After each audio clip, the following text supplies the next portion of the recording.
And by the time that I got to high school, it was already a majority Black high school. And I definitely felt like there is something to learn from Black America that you're not going to learn if you're just stuck in white America.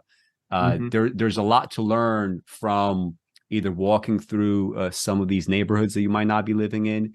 There's a lot to learn in, like he talks a lot in the book about this idea that there's white people that want to hang out with you, but they don't want to sit with you and eat, right? They don't want to be seen with you in this kind of in this kind of dynamic. And I remember like consciously thinking of that in high school when I read the book, and I was like, I'm going to make an effort to make sure that the friends that I hang out with, I would actually sit down with them. And I remember, like, for instance, like being in the cafeteria, and I would sit down specifically with the Black kids at the Black table. And I would always be, I would say, like 99% of the time, I would be the only white person there. And I remember just like making an effort, like, this is a somewhat new environment for me. It's different, but you gotta have to deal with it, get over the discomfort, go through it.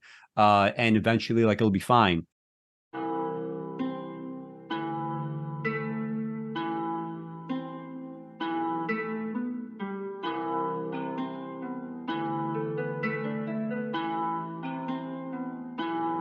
Oh my God.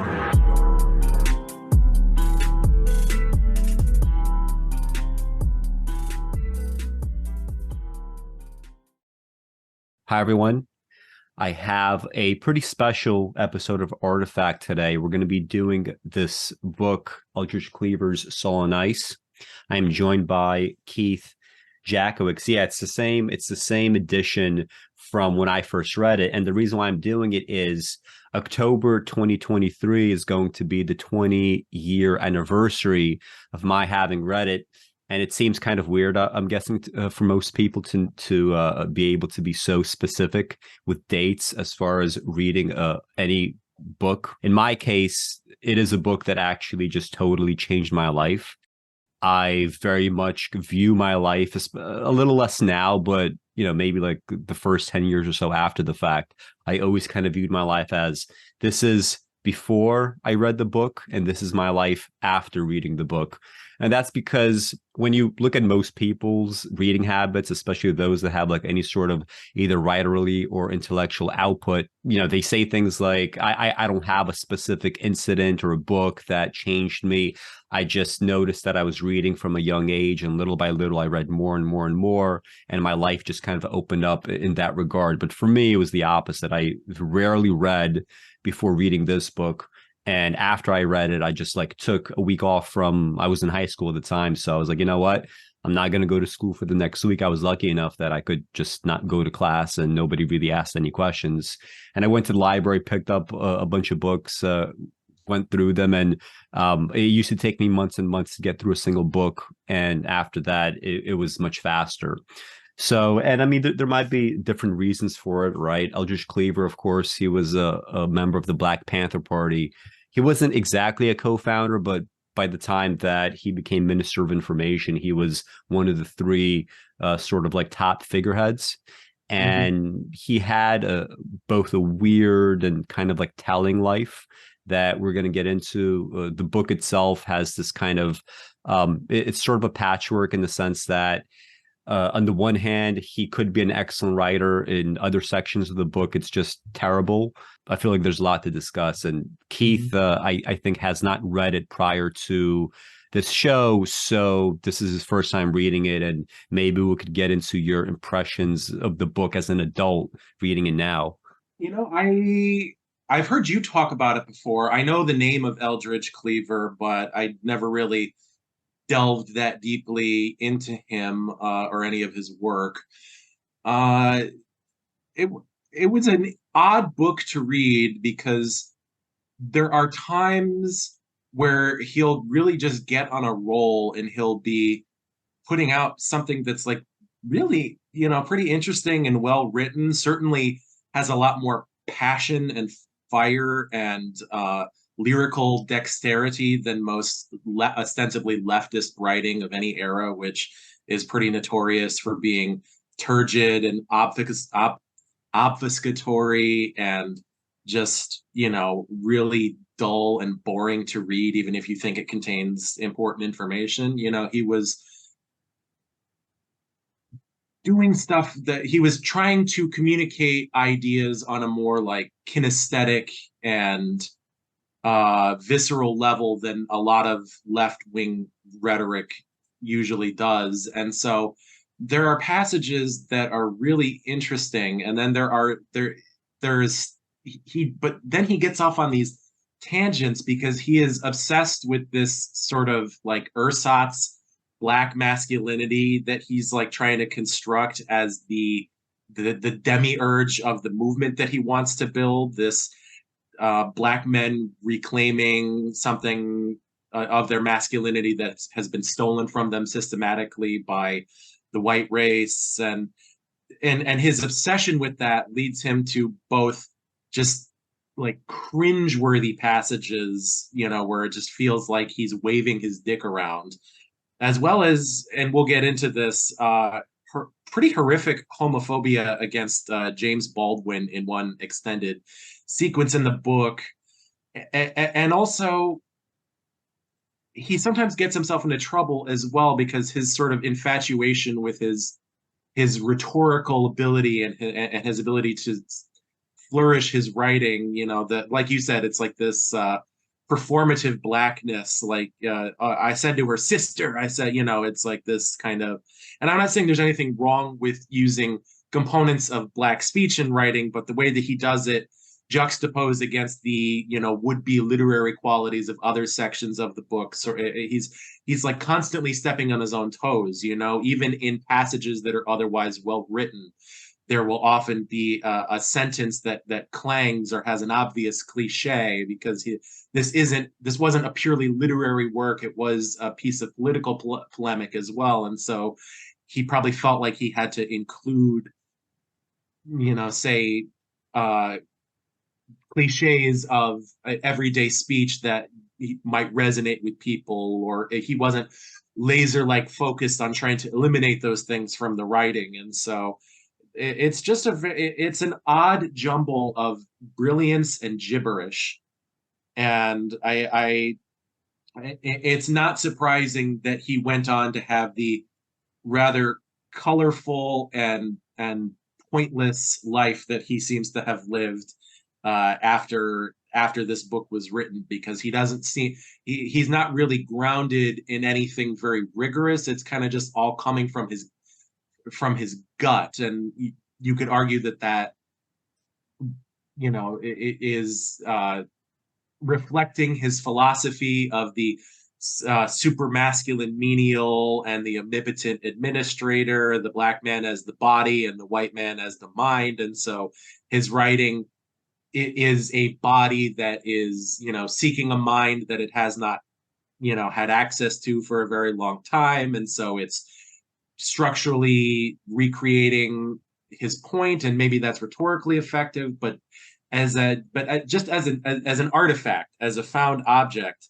it makes it just more bizarre to read than anything else. Kind of pleasurable. It's short. It's easy to read. It's much easier to read than a lot of leftist stuff from that era or any other era.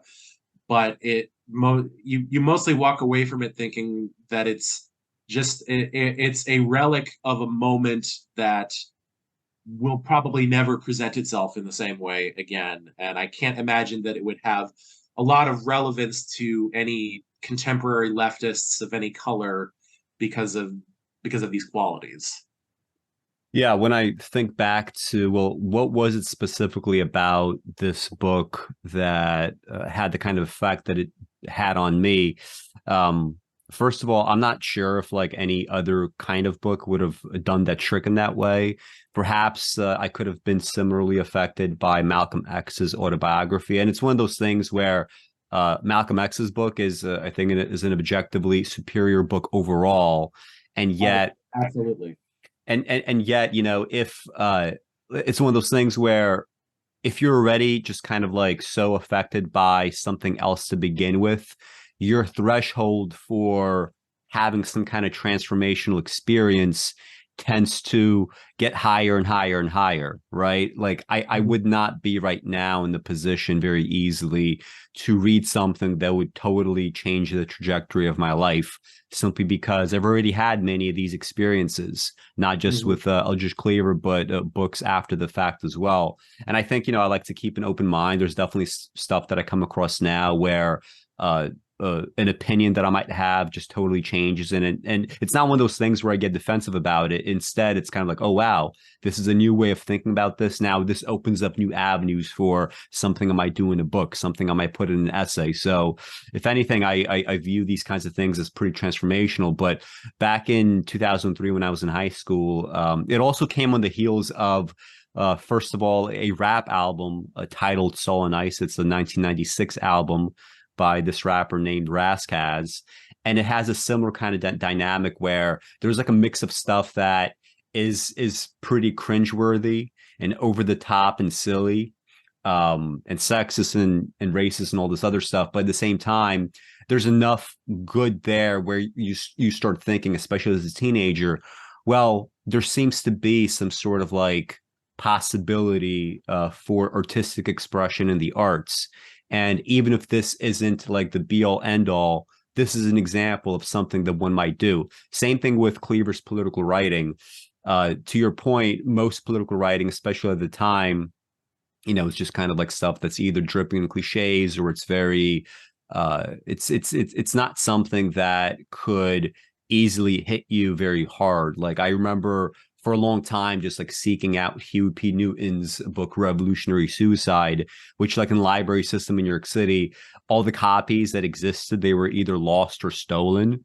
And eventually I was able to like come across a copy. And I remember reading it and just being kind of disappointed, not even so much because of the kind of like, I guess, informational content, but more so because of the fact that it was just like much more plain, right? It was much more prosaic. It was just like much more purely informational. Whereas a book like Soul and Ice, even though it was like even back then I could tell that it was kind of flawed, not so much in the writerly perspective, but flawed. Because I mean, look, if you're like a teenager in New York City in the early 2000s, you can't read some of the stuff that he says about homosexuals and not immediately like dismiss it out of hand, right? You just kind of like would, simply because it's already, it's like way past that point. And I remember just kind of like chalking it up to like, well, this is a black male who was in prison at the time in the 60s, right? He has a high chance of just being homophobic. That's just how it is, right? There's this kind of like odd conservatism within Black America that doesn't necessarily play out in the same way that like mainstream style conservatism in America for like white people might play out.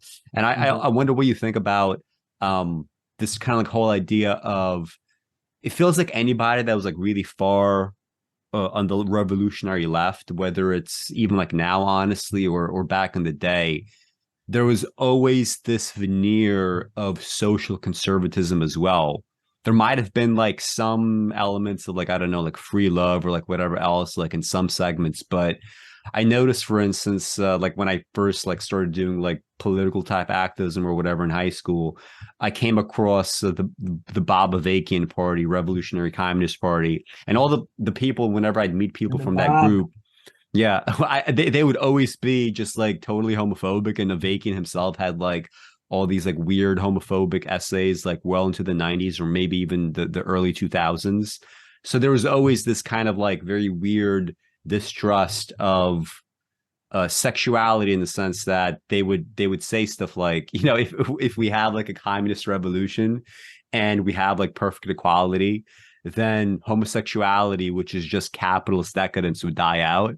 And like it was silly then and it's silly now. But like, what do you think about this odd strain of conservatism within the book and maybe like more broadly in leftist movements, especially like the further left that you go, oddly enough?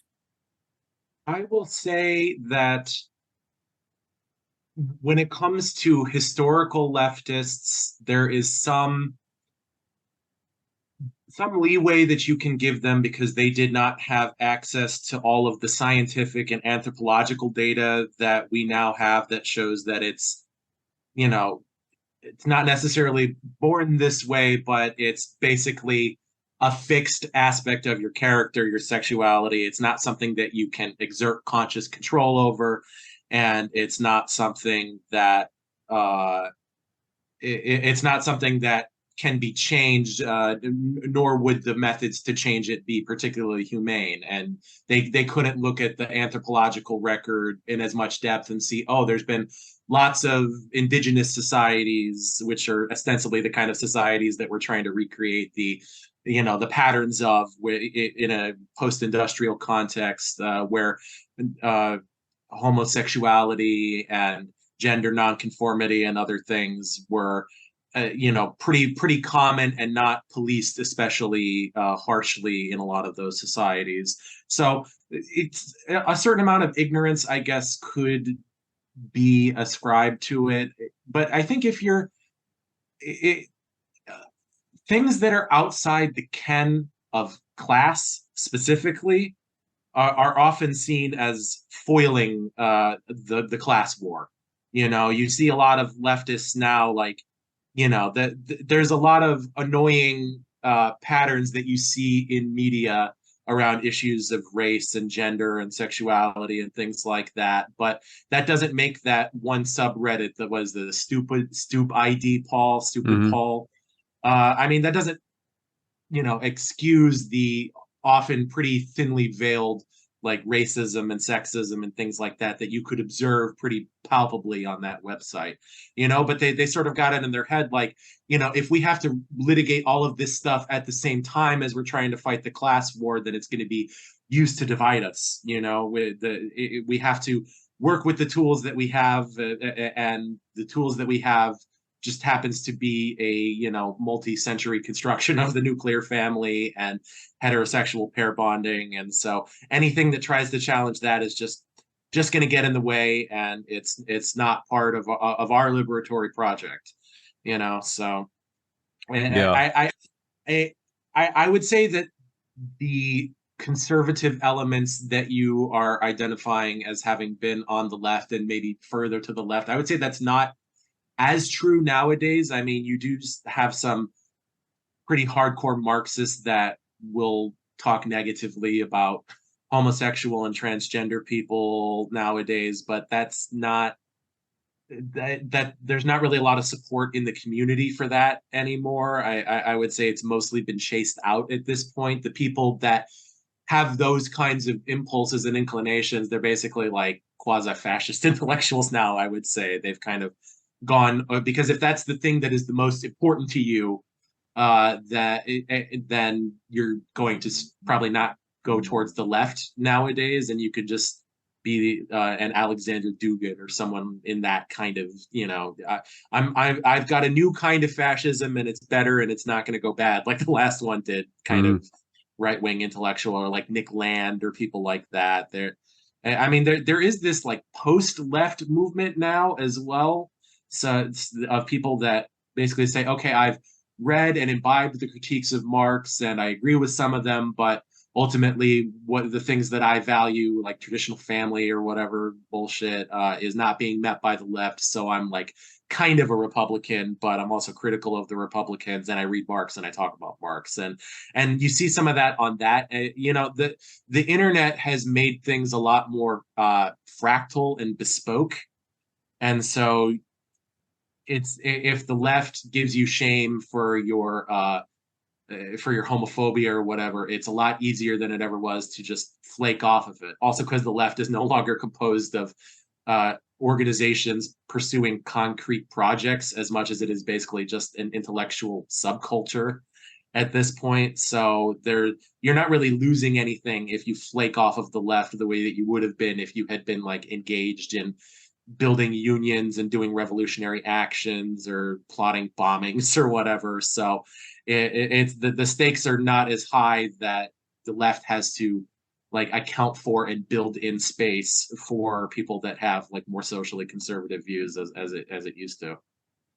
What do you think about the idea of, because I'm not sure exactly what your impressions were of the Black Panthers prior to, like, coming into adult consciousness, but I'm guessing one of the reasons why the book had an effect on me was it really just made me kind of like rethink some of my underlying assumptions here, because I had just always assumed that, and this was like just kind of like, I guess, filtered down through pop culture or maybe even stuff that I would listen and hear in rap music, where it seemed to me as if like the Black Panthers were, if not the equivalent of something like the KKK, at least just like the idea of like, well, they were Black nationalists or separatists. Their whole idea revolved around Black superiority. Blacks and whites can't live, amongst one another, that kind of segregationist streak. And when I read it, it was very obvious, kind of like from the beginning, well, no, this is actually going to be some sort of Marxist group. And then I started researching, like, yes, it was a kind of, you can't call it a traditional Marxist-Leninist group, but traditional. They were Maoist, I think, was kind of their preferred stable of Marx, or preferred variety of Marxist-Leninism, I believe. Well, yeah, there was some identification there in the sense of like, I mean, like Cleaver himself, he was, I'm not sure if he was ever in North Korea. I think one of his daughters was born in North Korea, but he was getting money from North Korea. There was always this idea of this kind of class struggle, right? If it comes to like Black class struggle or whatnot, there's going to be some overlap with, I don't know, like Asian class struggle or a class struggle that would emerge in Africa, which is going to be, maybe because of the kind of countryside sort of dynamic in a lot of places, Maoist in principle, but like still traditional in the sense that they believed in a vanguard party, right? It was not some sort, it was not some sort of like a anarchist collective of, everything is distributed, everything is decentralized. The idea was that the Black Panthers wanted to be the Marxist vanguard, not just for Black America, but for all workers within the United States. And I remember just like sitting back and thinking, well, what is it about me, or what is it about culture, like whatever, that just left me with this assumption that they were a totally different kind of group versus what they actually were.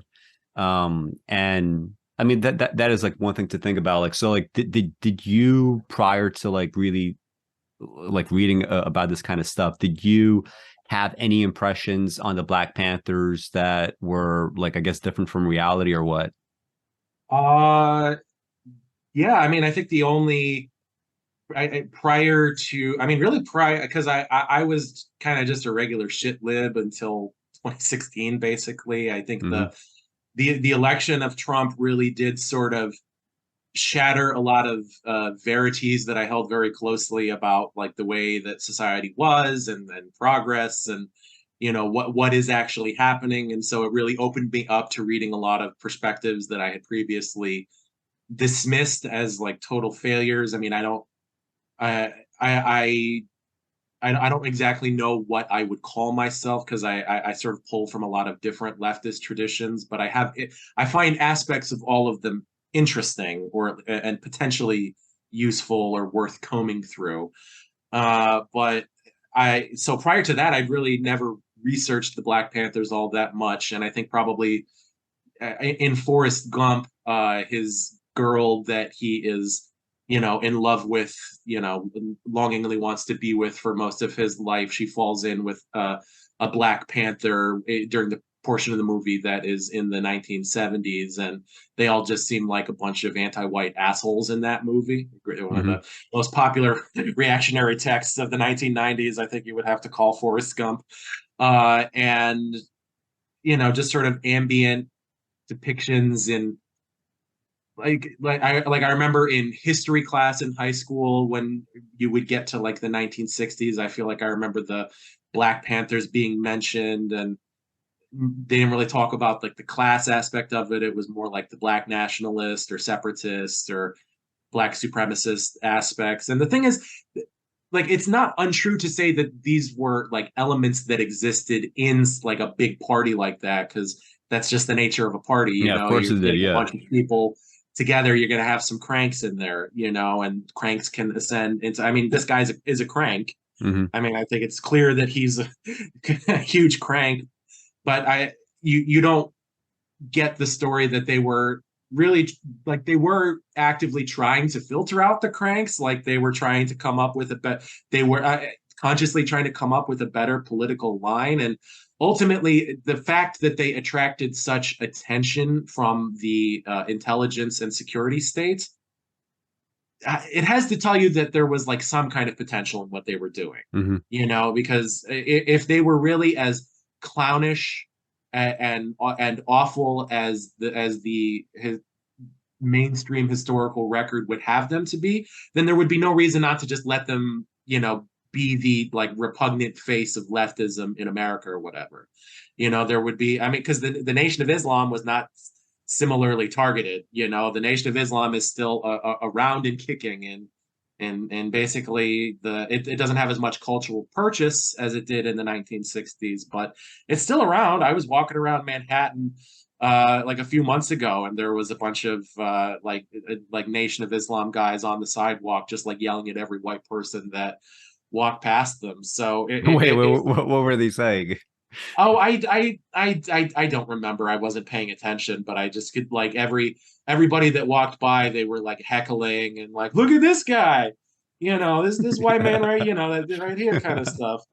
And so that's honestly probably why they were not targeted at least as much, because it's like, eventually you can be allowed to like implode upon yourself, and it does become essentially like little more than this joke. It's like, yeah, I saw some Nation of Islam guys. They were just like in a corner yelling at random white people. It's like, and I asked you, what did they say? And you're like, I don't even know. I wasn't paying attention. It's like, better than to pay attention, right? Yeah. To this thing that's become a kind of joke. Yeah, I mean, it seems like the Black Panther Party was the space where the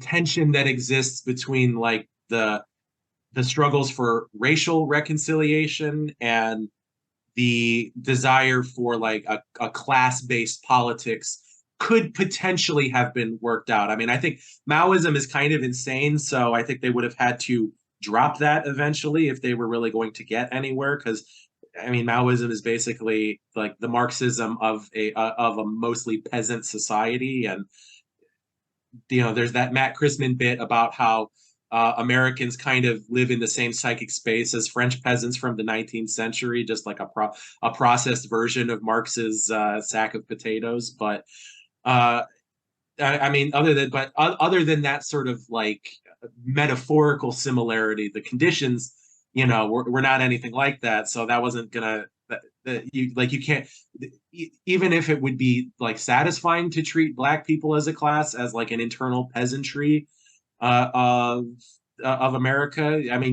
If you're using the Marxist system, they're clearly a mix of proletarians and lumpen proletarians. Like, you have to deal with them on those terms. You can't treat it like an internal peasantry, because your project's just going to get fucked up trying to work like that. So I don't, maybe there's a more efficacious version of the party that develops into a superior force for achieving a better world in the absence of the security state meddling with them and basically doing everything they can to break them up.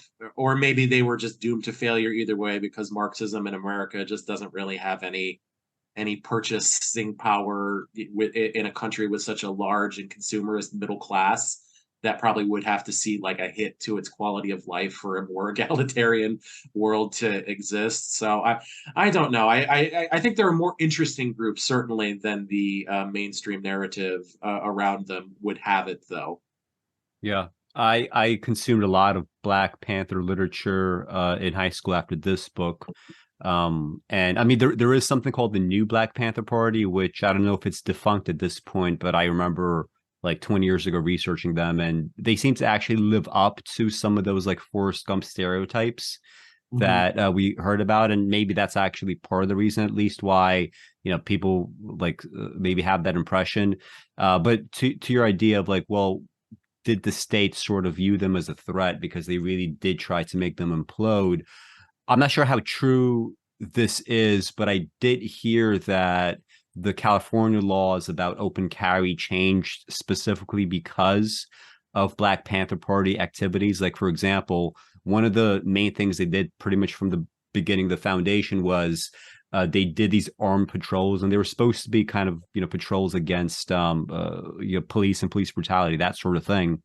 So they do these like armed patrols. They would be like Black Panthers, like literally, like imagine just like a big group of black men walking around with shotguns. It is just innately going to be quite intimidating to a lot of white people, especially in the 60s, right? Mm-hmm. We have this sort of idea in our heads that the Second Amendment, when we think of its applications and the kinds of things that happen, normally it seems to me as if like you have white faces in mind when you think of stuff like that. But realistically, right, open carry, like you could have groups like this and it would be intimidating to a lot of white people observing it. So that's part of it. Another part of it is like just being a Marxist group. Of course, at the time, right, we had, it wasn't like peak McCarthyism or anything, but still, there's this idea that there's a had COINTELPRO at the time. Yeah. So we have like a geopolitical rival. Anything that resembles us even a little bit, right? We're going to have an overreaction. You have an overreaction domestically. You're going to have overreactions internationally. I mean, like imagine, like it's still kind of crazy to me to think about that. We did have an invasion of Grenada, right? Because we so feared. We so feared a coup in Grenada that this was worth actually a military action. And so one of those things, I guess, that like when you have like Black Panthers speaking at the time, there is something to the idea that, there is a kind of like fakeness to American style liberalism in the sense that liberalism is only as good as, first of all, domestically, right? Liberals tend to treat, for instance, like American citizens better than they would treat anybody abroad, right? It could be liberalism and free speech for you, whereas everybody else might get bombs. At the same time, if the state, for whatever reason, either rightly or wrongly, starts to perceive that there is a credible threat somewhere, free speech and stuff and liberal values go out the window. I mean, like World War II, obviously, right? We had literal ethnicity-based internment. We had, even to this day, if you like, I said the story before, but when I got my citizenship, I remember one of the questions that was asked, and it's a question that still exists. The question is, are you or have you been a member of the Communist Party of the USA in the last 10 years? Dude, when I went to my wife's citizenship test and I realized they still have that question on there, I like shit myself. Like, are you kidding me? And there's no other analogous question, right? There is something specifically about, it could be just kind of like they never, because like most people would say no, because it's like, who the hell even joins the Communist Party, right? But at the same time, the fact that it's this holdover and they didn't bother to change it, despite the fact that I'm sure if you challenge it in a court of law, right, like it would be deemed unconstitutional. You can't fucking ask some shit like that. But at the same time, it's like nobody really cares enough to do so. And it like, I guess people would really forget, right? Especially if you weren't alive during that time. It really was seen as this kind of credible threat. So my mind just kind of goes automatically to like, well, if we ever reach some kind of stage where there is some other credible threat, liberalism is going to behave how it behaved 50, 60 years ago. We're going to get the same erosion of rights. We're going to have to deal with the same problems. And the kind of narratives about like, liberalism is actually false. That Black Panthers might proffer, we deal with them again. Yeah, just look at after 9/11, the kinds of indignities and outright violation of rights that were tolerated towards Muslims, in both at home and abroad. The Democratic Party lined up behind George W. Bush for the fucking war in Iraq, the same as everybody else. It's crazy to me how like even like 5-10 years after 9/11, you had stuff like stuff in Fox News like Stop the Madrassa, right? It was like in New York City there, I forget where it was, there was like some sort of like Muslim school opening up, and there were like all these like people they stopped it. I think they got it stopped. Yeah, I don't even remember exactly what happened or where it was. They wanted to build a mosque that had like a Sunday school or an Islamic school or something inside of, I believe. And it was about 20 blocks away from the World Trade Center. So yeah, they're calling it disrespectful. Like, what the fuck? Are you kidding me? I got into an extended argument on Facebook with this right-wing guy that I was socially forced to interact with because we were both in a community theater production of a comedic take on Shakespeare, and he just kept saying, it says in Islam, where you conquer, build a mosque. They're trying to conquer us from inside. And I was just like, I mean, do you really think, I mean, A, do you think that like all Islam is a monolith? Like, do you think these Muslims that are trying to operate in liberal blue ass New York City believe the same things as Al Qaeda, and that they are building this mosque out of solidarity to the act taken by Al Qaeda on September 11th, 2001? Like, but people really think this. I mean, people, once you give people a concrete other to react against, there is a part in their brains that just reorganizes all of reality around that, and they can make themselves believe ridiculous things in pursuit of that. I cannot tell you, it was like hours of this argument and him just basically spamming the same thing. And I was like, hey, first of all, show me in the Quran or the Hadiths where it says that. I mean, like, somebody told you that this is a tenet of Islam. It's like, you didn't do the research yourself. And secondly, I don't know. I don't want to relitigate this argument I had like 10 years ago, but it is, I mean, the point is that this is a possibility that is baked into liberalism, whether of the left-wing or the right-wing varieties that we have here in America, because liberalism is ultimately about the self as the basic unit of consideration and analysis. And so stuff that happens to people that you don't identify with as being like yourself are always going to be more expendable. They are always going to be easier to have travesties inflicted upon them. And it's funny how quickly a lot of these arguments just like die out, and they're seen, for the absurdity that they are. I mean, just like this idea that we have like all these like Catholic schools and whatnot, but a Muslim school is unacceptable. I mean, in my neighborhood right now, they just finished building a pretty big Islamic school, and it looks like it's going to feature like kids, from elementary school all the way through high school. And not only is it big, but it's like, wow, this thing looks beautiful. Like I see, like, I look inside, I see like all the basketball hoops and courts, and they're big. It's like, wow, how do you have like space, and how do you have money to do that? I think going forward, right, you're going to have a kind of like similar level of, in the same way that we have, so many synagogues and Jewish schools and whatnot, a similar amount of funding is going to just like filter down to America. And simply because, like, I don't really see, for instance, our alliances shifting with, Saudi Arabia or whatever in the foreseeable future.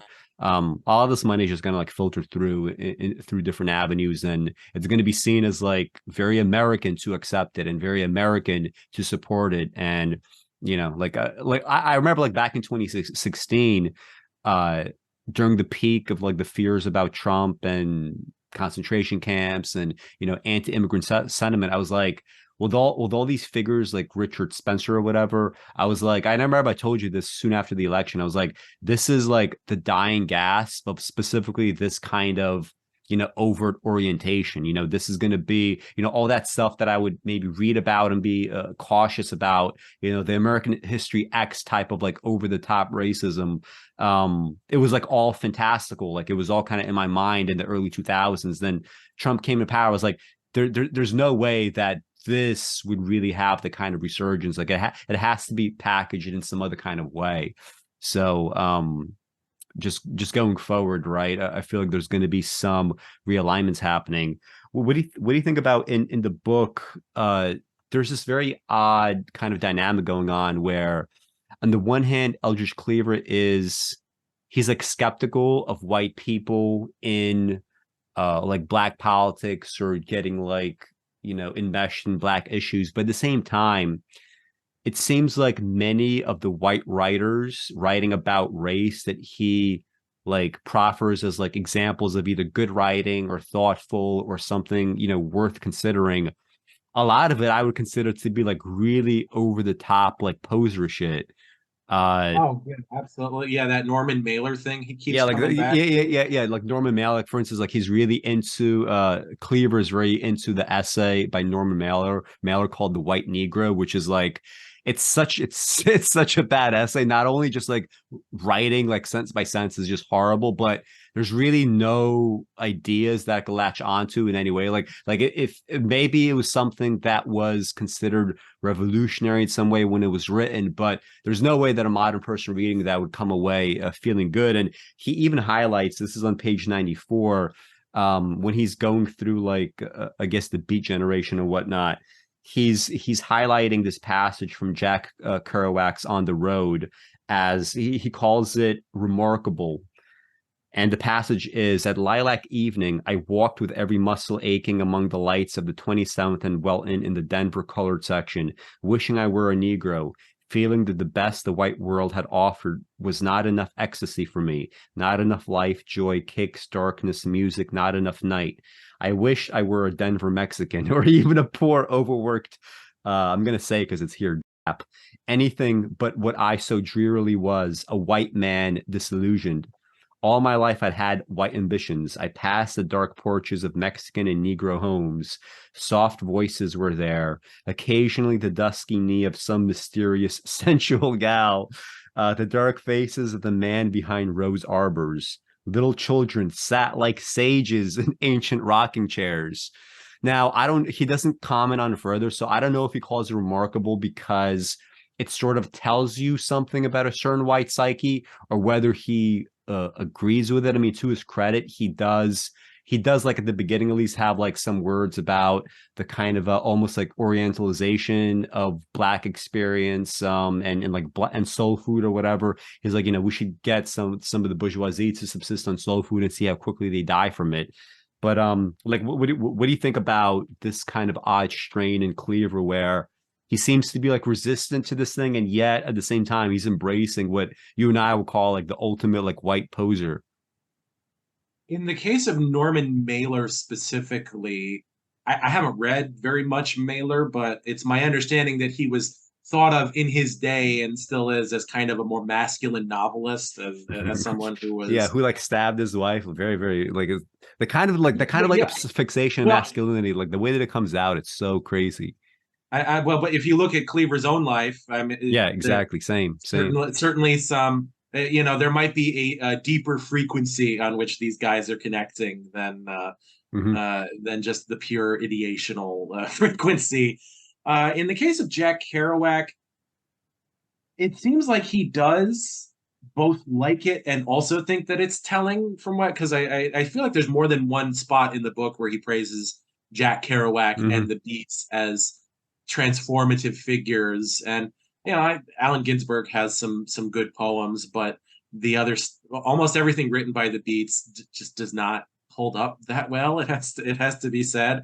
On the Hmm. Road by Jack Kerouac is one of the most boring, wannabe, thinks it's poetic but is mostly just gibberish kind of books that you can read.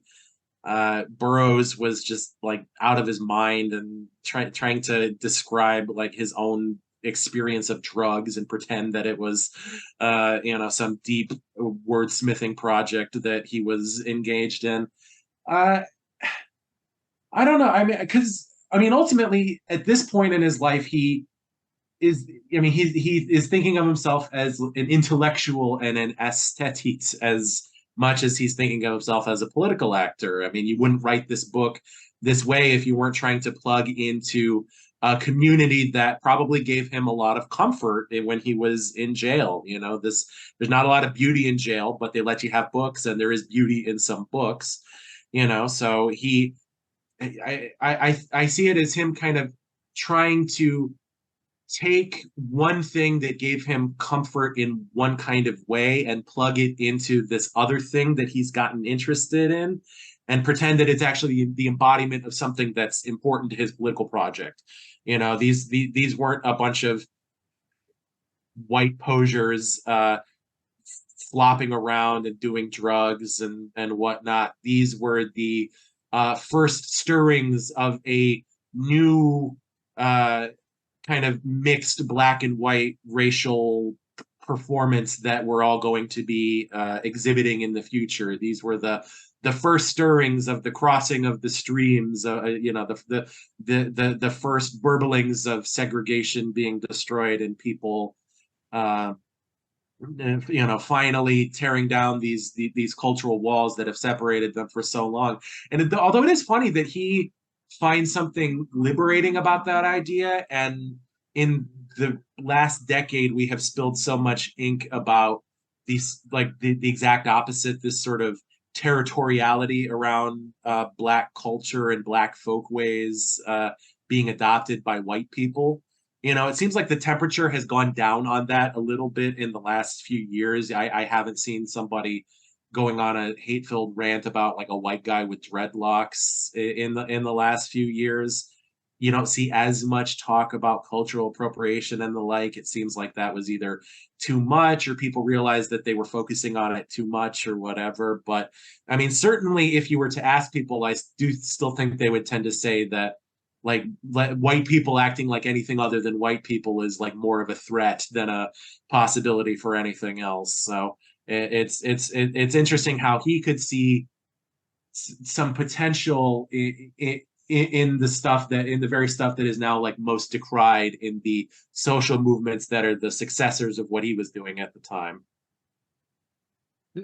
Thing about like this angle that's frustrating to me is, I think there is something to the idea that, and I mean, it's not like a revolutionary thought, because this was like commonly stated in the 60s and the 70s. Like I think Malcolm X talks about in his autobiography.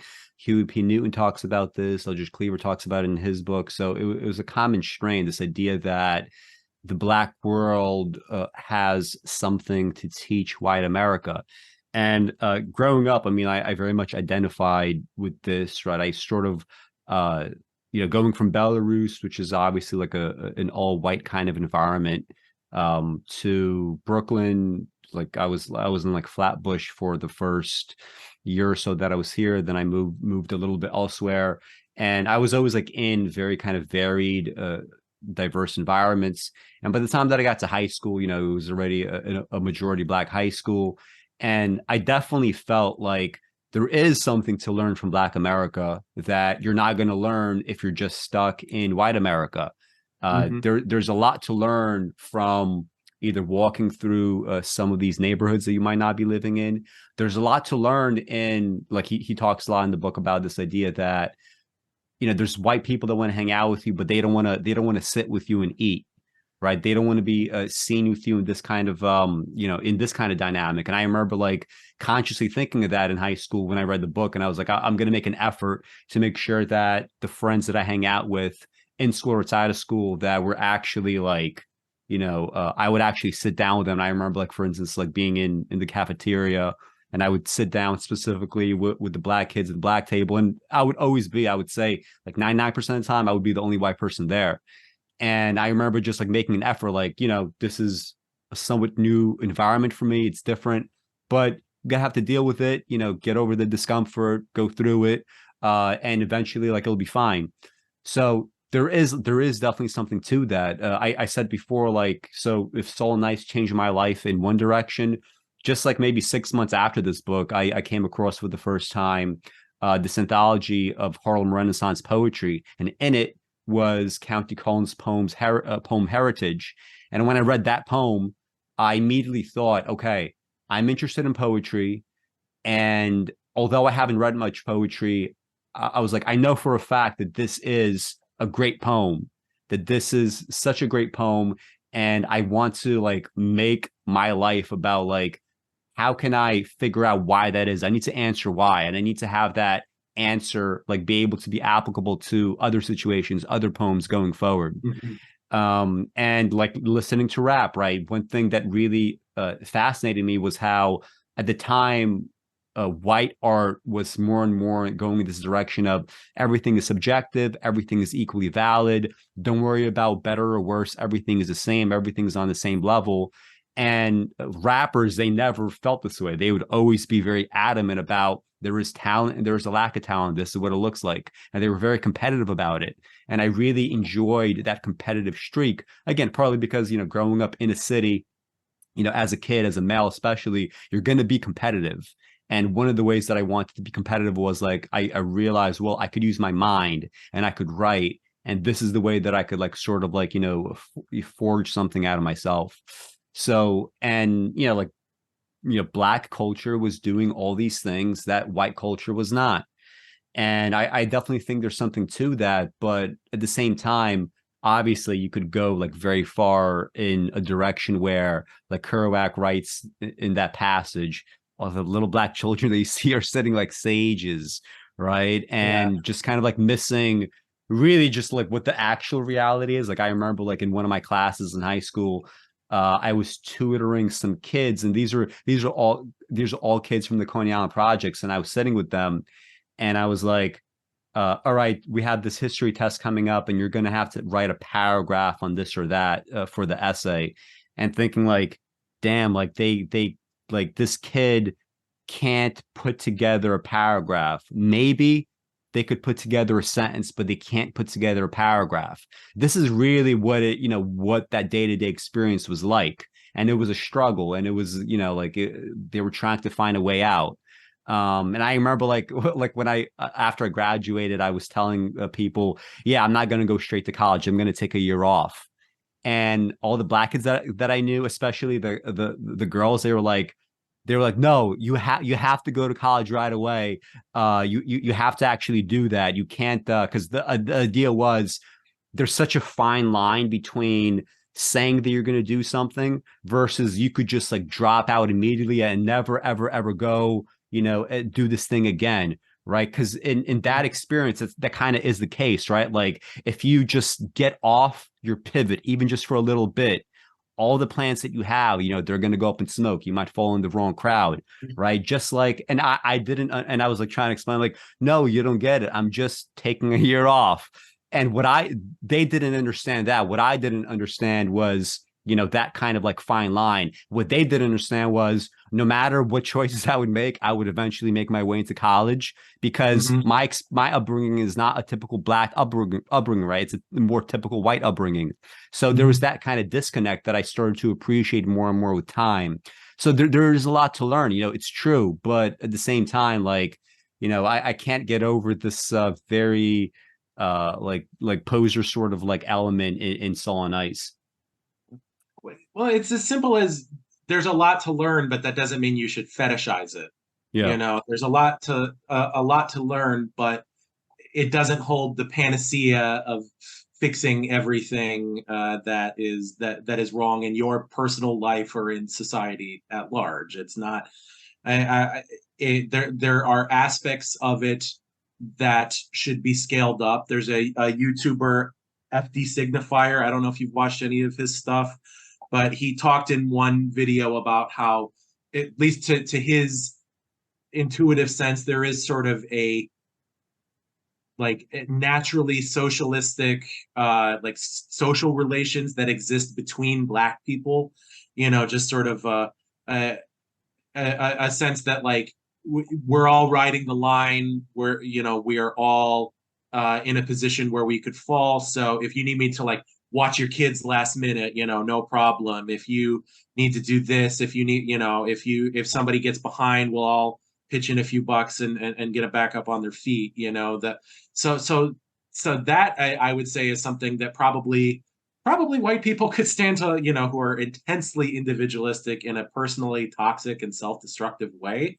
That I absolutely think should be scaled up. But Black culture, whatever there is to admire in it, is also forged in intense poverty and discrimination, and and all the things that can engender social pathologies that are obviously not things that you would want to scale up. And so, you can't make a totem of these things and treat it as absolutes. It's really as simple as like segregation is obviously bad, and we need to fix the problems that it causes.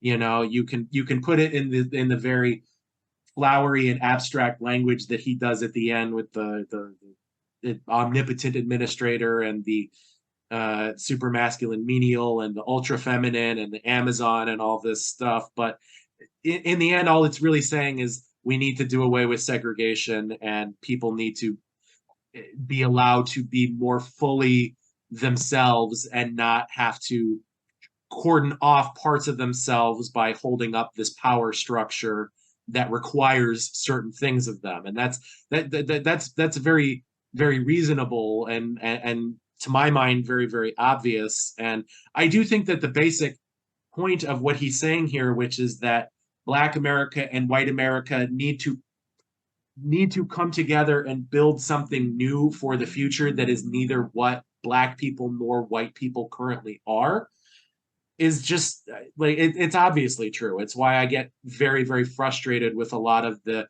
hang-ups on the left about like how to deal with race, because like ultimately this, whatever the solution is going to be, whatever is the particular rhetorical basis on which some kind of compromise can be formed between people that are more focused on fighting racial inequality and people that are more focused on class warfare, it's going to look something like, we're just building something new. We're not really trying to defend either of these things on the terms that we're currently talking about them. And so it's frustrating to see how long it's taking, that to happen. But ultimately I'm a nurse, so I deal with people at their most physiological. I deal with people in some of the worst moments of their lives. And what I do know is that everybody really is, like, it's very cheesy and cliche to say, but everybody really is the same. And you can't make a fetish of different groups of people. And you can't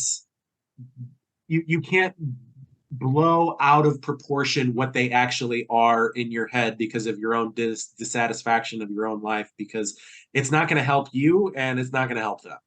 Mm-hmm. What do you think of some of the specific attacks that Cleaver goes on in the text, for example, against James Baldwin? So, like, just to contextualize this a little bit, there's a ton of very homophobic language here. He calls homosexuality a disease, right? He says like it's basically to be a homosexual is basically on par with pedophilia, that sort of thing. Mm-hmm. And I'm not sure if this is a true story, but so after these like attacks on Baldwin in this book, after Huey Newton and Eldridge Cleaver had their falling out in the 70s, where Cleaver, he wanted to sort of like continue on of this like hyper revolutionary kind of streak, right? Engaging in shootouts and whatnot with police, so on and so forth. He was on the run from the law because of some of these activities. At some point, Huey Newton writing, this was like some essay in the 70s. I remember it was like the Huey P. Newton Reader or whatever. And I remember coming across an essay where Newton, he was basically like railing against this kind of back then he called it sissies, right? This idea that there's this thing in Black America where we constantly criticize sissies, and by that he meant homosexuals. And he put Cleaver in this category, right? And he he highlighted some of the passages in his texts. And then he said something like, but I was in a room with Cleaver and Baldwin, and when Cleaver met Baldwin for the first time, Cleaver kissed him on the mouth. I don't know if this is true. I don't know if Huey Newton was just trying to be inflammatory. Yeah. But at the same time, like, there is definitely something going on with Cleaver and his really like hyperfixation on masculinity. Granted, a lot of this is probably due to the fact that it is true that you would be emasculated, right, as a Black male in the 50s and the 60s. It's just a fact. At the same time, you don't have to necessarily end up in a situation where you are now selling pants that are meant to like accentuate the penis, right? That are supposed to be like, this is how you show your virility, right? He became like essentially a clothing designer trying to sell these kinds of clothes. right? That seems like, first of all, just being a clothing designer as a male in and of itself, but then secondarily, a clothing designer that is making clothes to emphasize the penis, right? There's something there going on.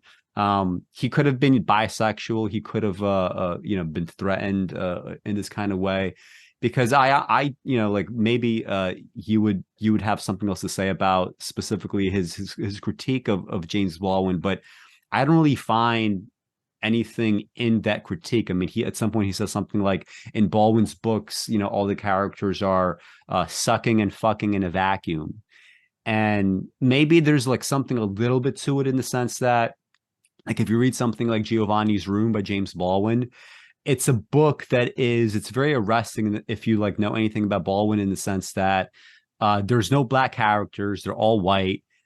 Dave is the protagonist, and he goes to live in France, where he comes across either a homosexual or bisexual named Giovanni, and they start a relationship, and he's not able to like stick with it because he feels kind of like I guess ashamed of his sexuality or his feelings. He is like in a relationship with a woman before that, so maybe it's like maybe it is like bisexuality or whatever, but basically he can't deal with it, so he abandons Giovanni, and there's really no like deep, like there's no like racial overtone there. There is no racial critique. It literally is white characters in France doing white things, like from any other kind of book that you might read from the era that might talk about white sexuality and whatnot. And he might find this like worthy to critique, but to me, because like Cleaver he often said stuff like, I don't know whether my calling is to be a writer or to be a leader of the black race, right? A leader of men. Because I mean, you could sort of tell this, like, just how the book is. It clearly is not like other Black Panther writing or other black writing at the time. Like, he's very much going towards some sort of like higher form of expression, even if he, succeeds only some of the time. But just from a writerly perspective, I think it's very wonderful that Baldwin could have a book that has absolutely nothing to do with his chief preoccupations. At least the ones that he, like actively wrote about and that he's most famous for, right? Namely race. And like he as a writer, he should be able to do that. And if Cleaver has sort of these inclinations as like this in between state of like, I'm a writer, but also leader, and I don't know which to be, he should be at least sympathetic to that. The fact that he cannot be sympathetic in any way, it is because he probably does know better, but it seems like there is this kind of motivated reasoning. There is perhaps a discomfort with maybe his own sexuality, just putting all the pieces together. Like you can't come away thinking that there's something, like not going on, It's really creepy the way that he focuses on James Baldwin in terms of substance of the critique.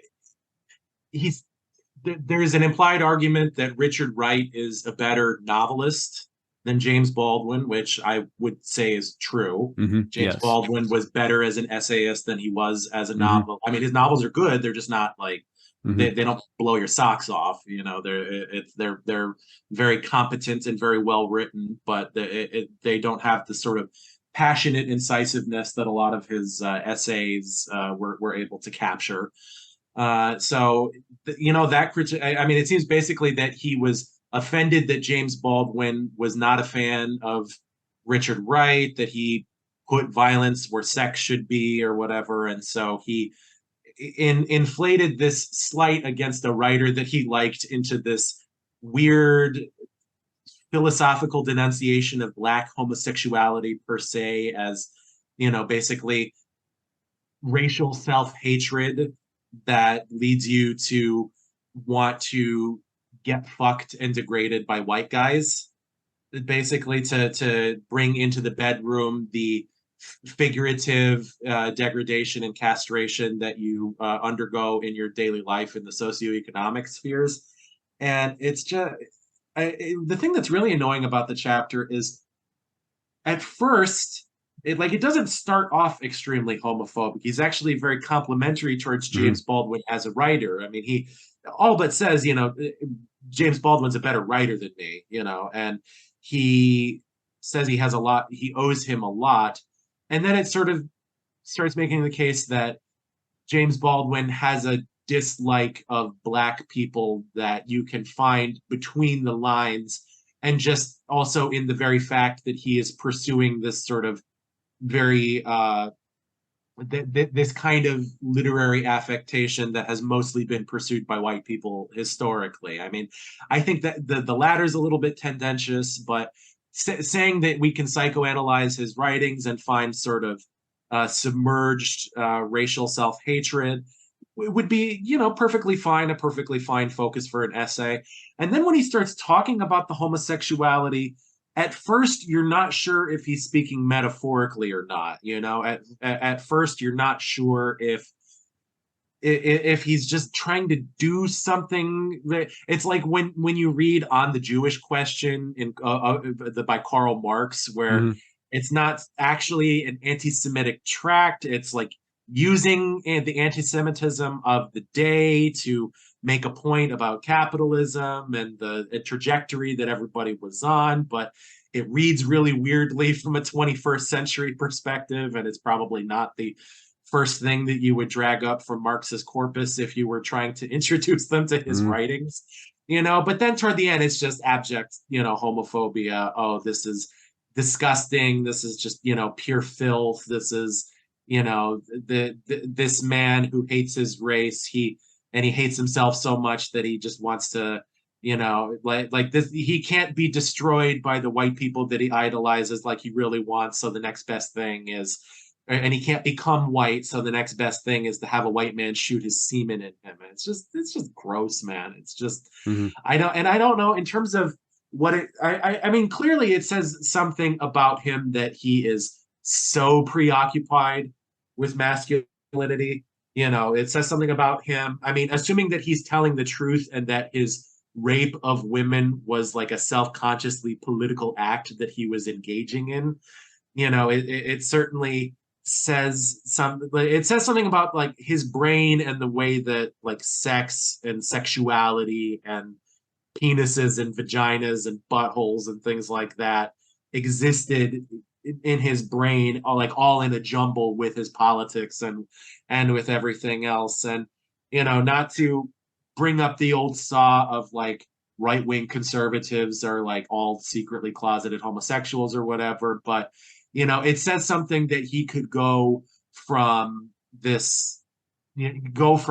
Islam to like a sort of secularized Islamic Black Panther Party kind of thing that he was trying to do, to fundamentalist evangelical Christianity, to Mormonism at the end of his life. And like he's like finding increasingly like more, well, I guess Islam is pretty repressive of homosexuals as well, but like that he keeps latching onto these movements that are contemptuous of homosexuals. And when the left kind of started to move away from that, he had to go to the right because that was like more important to him than like all these other stated values of this beautiful new world that he's trying to build or whatever. So, I mean, I certainly think there's a case to be made that at the very least there is a psychosexual fixation on homosexuality that probably was like almost functionally identical to either the homosexuality or bisexuality, like in practice, to where he like whether he actually was had gay longing or not, it would have scratched some kind of itch for him to get fucked or to fuck a guy or something like that. It's like he had put so much emphasis on it that like it's filling some kind of hole in him. He's getting off on it at the very least. And I mean, another aspect to this like attack on Baldwin is like, first of all, like in Baldwin's, so one of the essays that he critiques is Baldwin's essay, Alas, Poor Richard, on Richard Wright. And I wouldn't even call it like Baldwin's own essay is not an attack really on Richard Wright. It just speaks to primarily the fact that in many ways, like Richard Wright was his mentor. I mean, he was older than Baldwin, and he wrote the essay after he died. He talks about the relationship that they had. He talks about, in many ways, like looking up to him. And then he talks about not even so much his writing, but he talks about, like, if you sit down and you speak with Richard Wright and you ask him questions about society, you ask him questions about, what your vision of the future might be, that his answers to Baldwin were not satisfying in some way. That Richard Wright, he had this like great book, but at the same time, he was not really able to, like, maybe get outside that scope and to talk about, because like Baldwin clearly had a much more voracious kind of mind in terms of what he consumed and the way that it came out. And even if, like, I agree that his fiction is not as successful as the best of Richard Wright, at the same time, there was kind of like more breadth to it, right? Not necessarily more depth, but more breadth, right? More kind of like, avenues to explore. And that's just kind of like what he did. And in some ways, understood literature better than Richard Wright. Yeah, certainly. I think that's fair to say. Yeah, and it kind of mirrors actually what Cleaver does at the beginning of the essay about Baldwin, where he does not dismiss Baldwin as a writer, right? He says that he's brilliant. He says that he has great talent, but now he's going to offer these other kinds of critiques that maybe they don't even necessarily always have to do with the quality of the writing itself. So it is weird to me that he sees Baldwin doing the same exact thing that he himself is doing in this essay, and yet, there's still not the kind of empathy that you would expect, which again, it brings more this idea of like suspicion of Cleaver's, hyperfixation on these other elements, on sexuality, masculinity, whatever, all these things that, and I mean, like, this is also a possibility, right? In terms of like when we think about, well, what are the costs of emasculating an entire race of people? One of those might be, Cleaver, who might have been an otherwise, excellent or great writer, let's say, at some point, but instead he's forced to do this weird shit that he ends up in, right? He ends up going in this direction. Whereas, like, if he had a more kind of healthy upbringing and healthier outlets, he didn't have to hyperfixate. There's one chapter, I think one of the worst chapters in the book is that a chapter near the end of primeval mitosis, which is just like total like gobbledygook. It's like the most boring elements of like, modern day like gender war discourse or whatever that you find online, distilled into like, it's like pre-red pill psychology, but it's also like, it's not, it's also like pre-evolutionary psychology. So it's like whatever sort of like amblings that you have in your mind, right? You just go in any like random little direction and you come out with something that just reads. Because I remember, like, even at the time reading it as a teenager, and just kind of like my eyes just glazing over, I was like, I don't know what the fuck he's talking about. Maybe if I get older or whatever, have more experience, I'll figure it out. But sure enough, here I am, in the same kind of situation. And I mean, before we get to maybe some of the better parts of the book, I would say that the worst chapter in the book is probably the very last one, which is the last chapter is awful. Yeah, which is titled "To All Black Women from All Black Men." And there's this kind of like starting, I don't know if you call it an epigraph or whatever, but it's like maybe a little, I don't know what we call it. Like, it's just a few lines, and it says, "Queen, mother, daughter of Africa." Next line, "Sister of my soul." Next line, "Black bride of my passion." Next line, "My eternal love." Right. So it has like tons and tons of these kinds of cliches. And the final line is, "But put on your crown, my queen, and we will build a new city in capitals on these ruins." And it's kind of funny seeing it, like knowing the biography, because so it's all black women from all black men. But the time that he's writing the book, he's like developing these feelings for Beverly Axelrod, which is his lawyer, who's a white woman about like 10 or 12 years his senior. She also represented a bunch of other like left-wing types in the 60s and 70s. And he they were starting this romance, and after he got out of prison in 1966, he immediately tried dating her, and they did for only a few months. But there was like some kind of like bullying going on towards him by the Black Panthers and also his own family. He brought Axelrod to his family one time for Christmas dinner, and they were like, what are you doing with this white woman?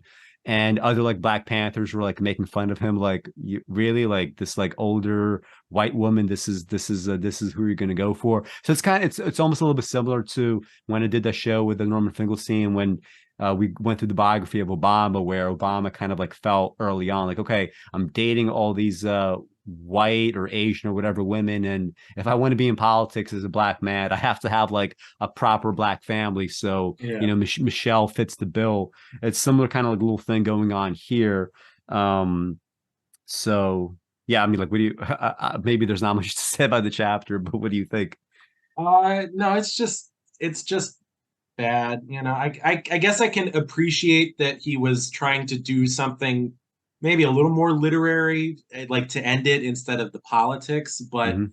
it's just full of cliches. It's discordant with like other parts of the book as well, because the chapter that precedes that is the theoretical uh articulation of the whole his whole like system of how white men and women and Black men and women are socialized into these like body and mind roles, and how Mhm. there's just nothing but, you know, the like white men really only like Black women, and white women really only like Black men because of the it's they are the embodiments of what is repressed in them, and blah blah blah.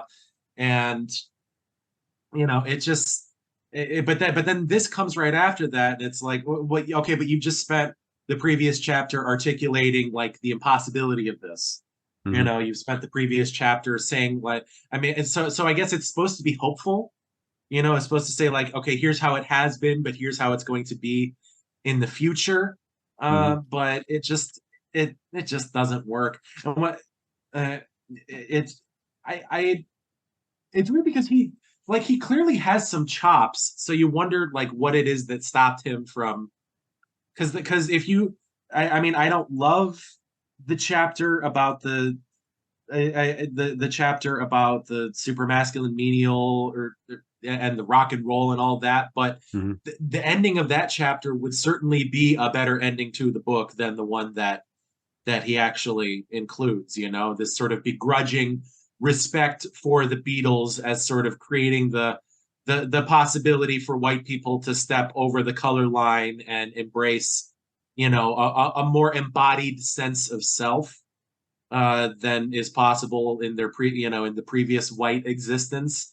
You know, it's not a super strong chapter overall, but as an ending, it makes more sense. It's more in line with what has previously had like been stated in the book, and it's not as horribly written. And the last chapter of or the last paragraph of that chapter, enter the Beatles, soul by proxy, middlemen between the mind and the body, a long way from Pat Boone's white shoes, a way station on a slow route traveled with all deliberate speed. Like Mhm. that's not fantastic, but it's clearly a better ending to the book than the one that he Mhm. picks. So why didn't you stick with that ending, dude? Why didn't you, Mhm. or why didn't you take one of the other chapters and put those at the end? Put the love letters at the end. The love letters were certainly better written than that chapter, Yeah. and also make more sense as like talking about, like, if you're trying to build on this idea of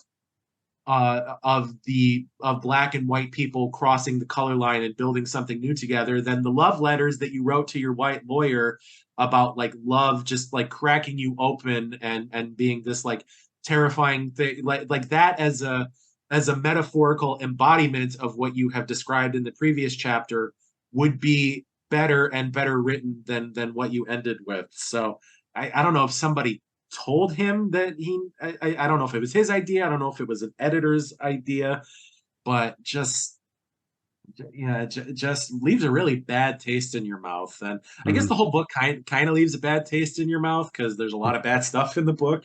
But even the parts of the book that you can admire, they are like they become like when you end a book badly, even the stuff that you admire in the book is like lesser because that's the last thing that it left you with.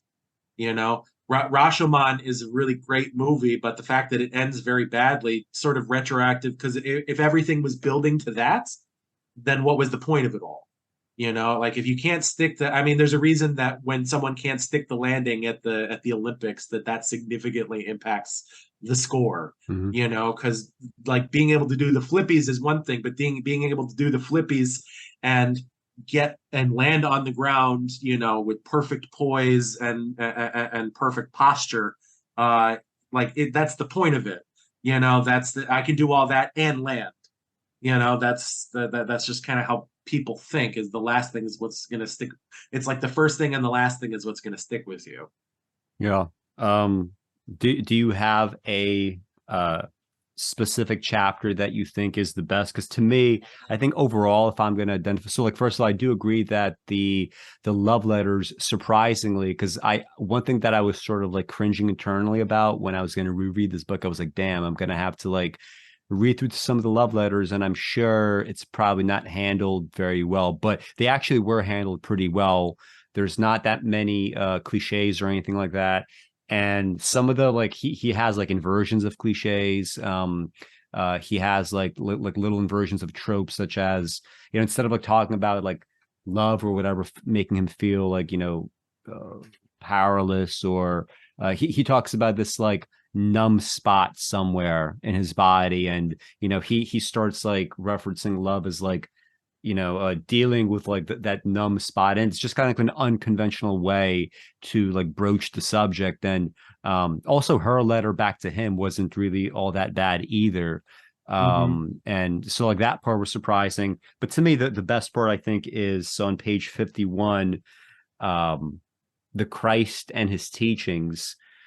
It's kind of surprising in the sense that it's just a sketch. Oh yeah, this chapter was excellent. Yeah, so it's a sketch of a teacher that he had in prison, a white man that would show up and kind of like I wouldn't call like formal attire or whatever, but he says that he's dressed like a college student as you would expect in the 60s or whatever, or maybe the 50s, with like, you know, like nice sweaters and, you know, maybe like dress type pants or whatnot.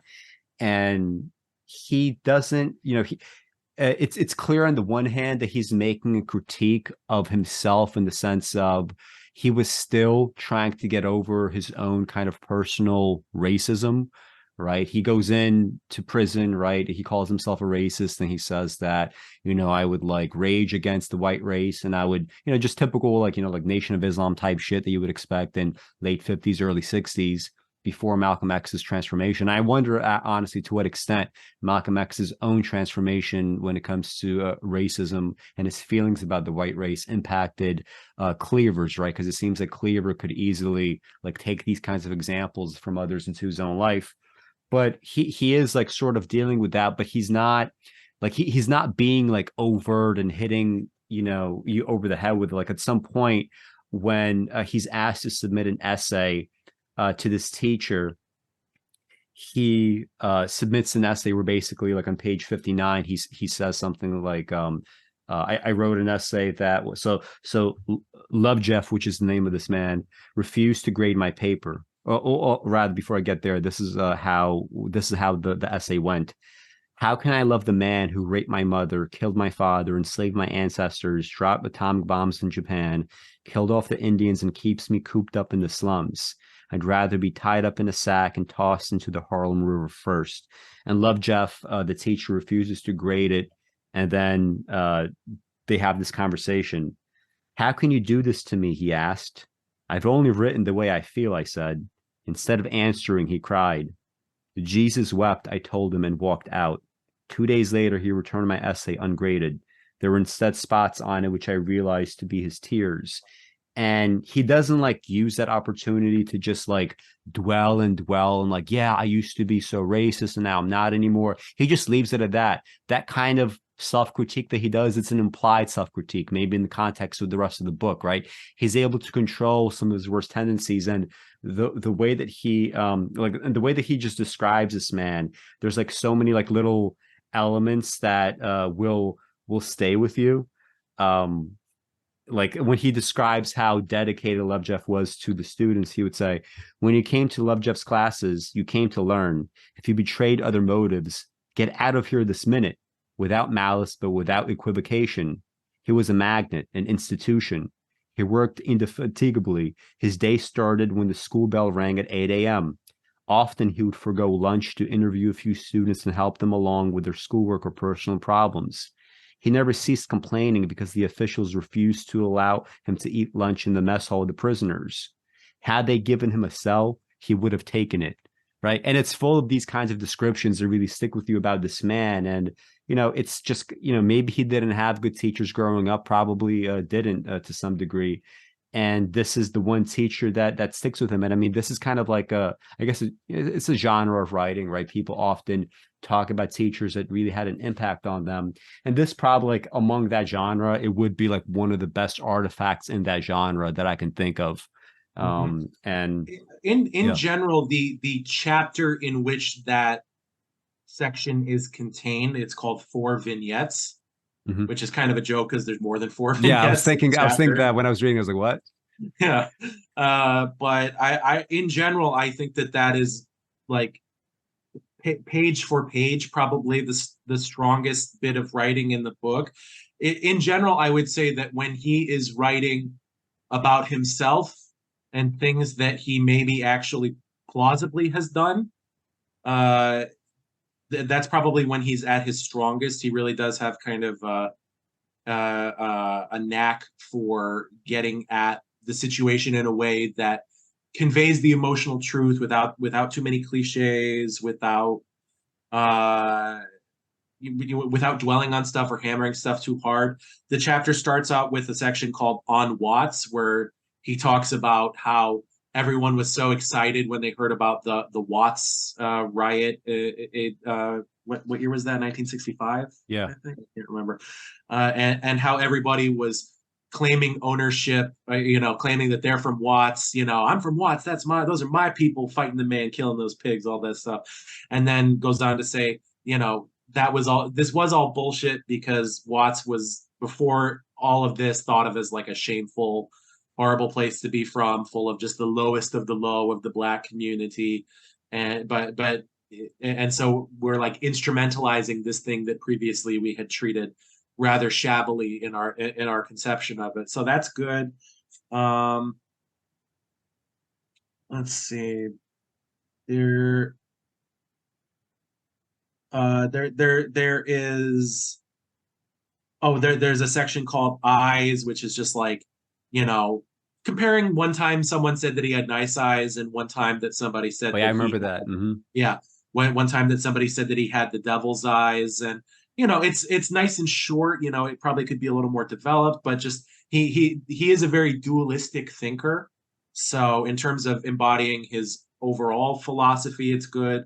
It's got the chapter on soul food that we talked about earlier, how soul food is overrated. Like, this is the shit bits of the pig that we were given, and trying to turn this into a cultural identity or like a totem of our community connection or whatever. Like, it's just going to be doomed to failure because what we want is beef.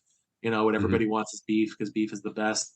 And there's the section where he talks about being in Sunday school and saying that he can explain the Christian Trinity, and being shamed by his teacher, and saying, no, the whole point is that nobody could explain it. You have to live with the mystery of the Trinity. And then he ends by saying, the question was can you explain the mystery of the Trinity? Yeah. And then he ends by saying, I had intended to explain the Trinity with an analogy to 3-in-1 oil, so it was probably just as well. Yeah. There's like a nice sense of humor there. And then it ends with the bit that you talked about, the interactions with Lovejeff. Also a nice treatment of encountering Thomas Merton. Yeah. As a Black man as well. Looking at this white guy, claiming that monkhood is like the saintly and best condition that man can live in, coming from an impoverished and dispossessed community where community is like really deeply important. And working through the gap that he feels toward this man who he identifies the power of his writings kind of immediately, but he can't relate to him at all personally. Like, so just into like go in the sense that it is the chapter of the book that has the most memorable parts and the least bad parts. I would say that it was probably that, and actually the love letters are probably like the strongest segments of the book. And the last segment of the book is the worst one, because that's where he's expounding on, that's got the primeval mitosis, the to all black women from all black men, the you know, that's the section where it really goes off the rails. You know, I think it's pretty clear that he was a good rhetorician and he had a really strong knack for observation, but he was not a theorist. He was not a he is not in the tradition of a quality leftist theorist, if you believe in such a thing. You know, it's an example of somebody feeling that they have to contribute to that because that is on the culture of the left, is like, oh, I've got a really good theory about like how society is sliced up and what's making it tick. And when he tried to deal with it on that level, he just couldn't overcome his own like psychosexual fixations enough not to give them the pride of place in the whole theory. Mm-hmm. Yeah, I think in some ways the book gets worse as it goes on and on. But there's also that near the end of chapter where there's that old black man that he and the other prisoners are just trying to like make fun of and, you know, question him, like, you know, why aren't you dead? And the old man goes in this like long kind of rant about you know, his relationships with black women, and how, you know, all he really desires is the white woman. Kind of like going back to the beginning, Cleaver himself has a chapter where he's talking about his encounter with the ogre, which to him is just like a name for the white woman, and his fixation on white women, and why. You know, he's asking himself, why is it that I and the other prisoners are so interested in white women as opposed to black women? And this is not something like, when I was like listening to the rant of the old man at the end of the book, it's not something that has really gone away. I don't feel there's still this kind of like perennial conflict between black males and black females that I think is just kind of like highlights exactly what happens in situations with like where there's like class conflict, where there's some sort of like deeper social breakdown. When there's, I mean, let's just face it, I think it's something like 52 versus 48%, right? 52% of the black population is female. If you look at the population of black males, the higher up that you go in age, they start to drop off. Right. Mm-hmm. First, you have a dropping off, like, you know, from teenage years to the age of 25, where a lot of murders take place. And then you have subsequent dropping off due to, I don't know, you know, health issues or whatever catch up to you. And because of this kind of imbalance, you're bound to have some level of dysfunction. And just anthropologically, that's just kind of how it is. You can't have a real imbalance like this. And I mean, what do you think about some of the comments on a black female, black male relations? Because like when he talks about like the sort of steeliness of black women, and how there's this kind of like a front that comes up, and this inability to like you know, this kind of like reflexive defensiveness. It seems like it's very ripe for a deeper kind of examination that we don't really get. Like, it feels like most of it is just kind of like either, you know, it's either women shaming black males for having, you know, regressive views on relationships and sex and whatever, or it's like you see like stuff on social media where you have black men complaining about women, like, why would I date a black woman? I could just date a white woman and not deal with, not deal with the attitude, not deal with this, not deal with that. And no one is actually like really talking about, well, what are, maybe some of the causes here, and why is this something that seems to be totally perennial, right? It never seems to end. Well, we're not that far removed from a state of affairs where travels across the color line in relationships could get you killed, you know. Mm-hmm. And I'm sure there maybe some really like remote parts of the deep South where maybe that's still true. I do not know. And it certainly is still kind of stochastically true. I mean, you do hear about violence happening over interracial relationships like once in a while in the news, things like that. So, I mean, I would say it's just that there was this being racially constrained in terms of your partners is probably just going to, you know, it's going to produce like neurosis, you know. Like I would say in general, Black people are less neurotic than white people in my interactions with them. But like, if you're going to have neurosis somewhere, then it's going to be around this literally life and death issue that was enforced on you for 100 years after slavery ended, and for hundreds of years while slavery was in effect. You know, I mean, that's and since there has been no wider societal working through of the matter of race, then the conditions that would solve this issue, you know, this sort of, you know, clinging and resentment at the same time, that that seems to exist, then of course it wouldn't go away. Of course you would still have Black people that look on any Black person that dates a white person as a betrayer, you know, or as someone who, like, how dare you bring an interracial child into this world, you know, like they're not going to be equipped to handle it, you know, or of course you'll have this sort of although I will say the fetishization seems less on Black people's part than on white people's part these days, though, because I would say Yes. most interracial pornography, for example, is, I mean, it is partially made for Black men, but it does seem like it's made for white guys more than it's made for anybody else in terms of, Well, it's like, it's meant, first of all, for like men in general. So yes, yeah. but in terms of, I mean, in terms of who is drawn to it, it does seem like it's more white guys than Black guys, at least based on, like, I've done some research on like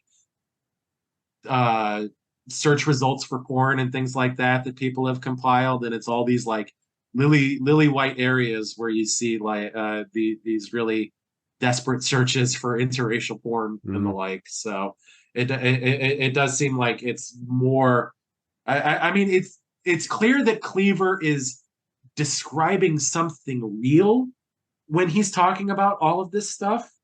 He's describing like a genuine and kind of intractable issue that is still around. He just goes into full crank territory when he's talking about it, you know, instead of like, because he's so wound up about it himself that he can't take a step back and look at it like anthropologically or sociologically or something like that. You know, he can't take a step back and saying, oh, this is happening because of this reason, you know. So he has to blow it up into this whole like almost cosmological view of the world, and of like the psychology of Black men and Black women and white men and white women. You know, I will say, when you mentioned the chapter where the older guy is going on this long monologue toward the younger guys, I thought that chapter was not as like the things the guy is saying are kind of cringeworthy, but as long as they're just things that a guy is saying, then it's stronger. Yeah, I think it characterizes so much, him pretty well, actually, you know. well, and it's also because it leaves it's sort of like how when Nietzsche does philosophy, you know, putting it in the form of like of something dramatized. It's less like, here's what I think. It's more like, you should think about this. You know, it just kind of puts it out there and lets you do the work of deciding what you actually think about it. So I actually think that chapter is stronger than it has any right to be, because of the layer of artifice that is put on top of it, and the fact that he gets through with this rant and the young guys like they clearly think that there's something there, but they can't deal with it, and they Mhm. chase him off. And the ending of that chapter is very strong.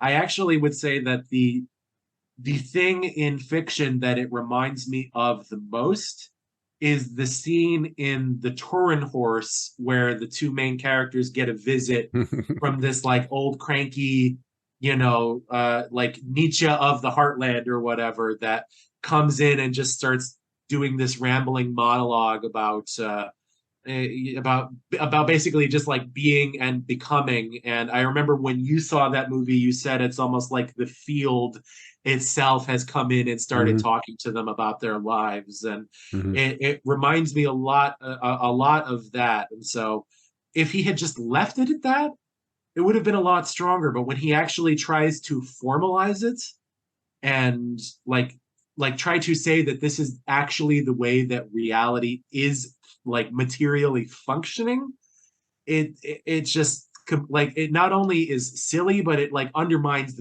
the power of the previous chapter when you realize that this is like what he actually thinks.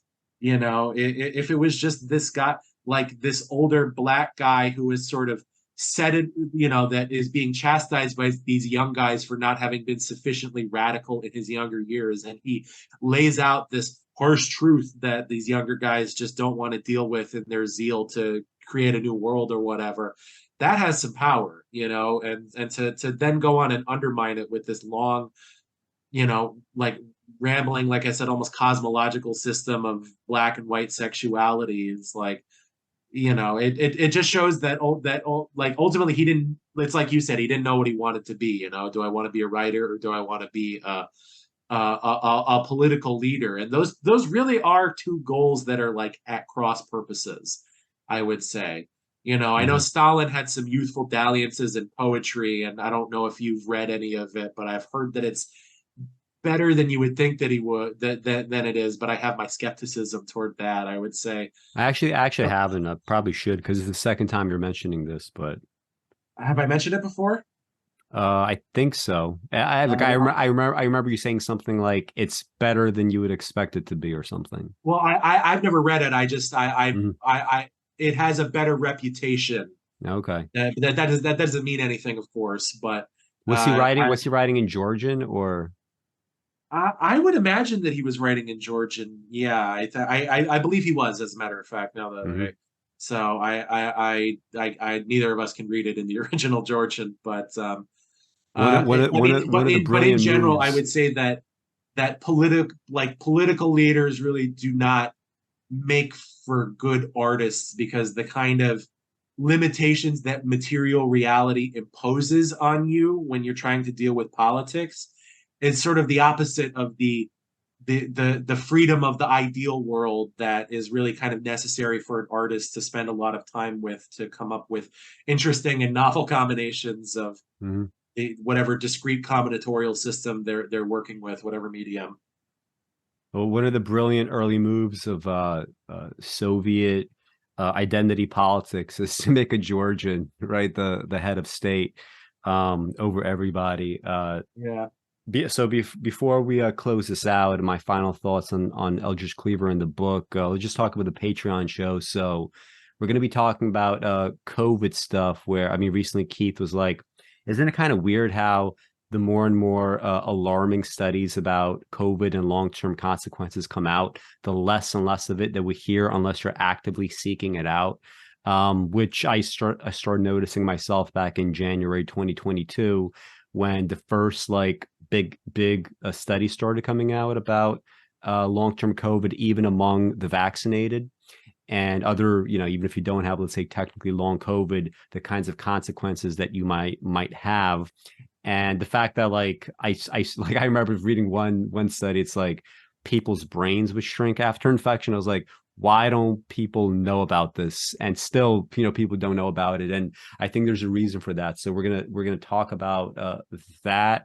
We're gonna talk about, so Ibram X Kendi recently experienced an implosion. Ibram Kendi is the guy who did all those anti-racist books that became popular in the wake of the murder of George Floyd. And like from the beginning, you could sort of tell that he was grifting. I think if you just read the books, you would sort of like come away with that understanding. But now we have actual confirmation that this is happening on a monetary and employment basis. So we're going to talk about that. And also I'm going to do a show actually with Finkelstein on Kendi in a couple of days. So we're going to talk more about that then as well.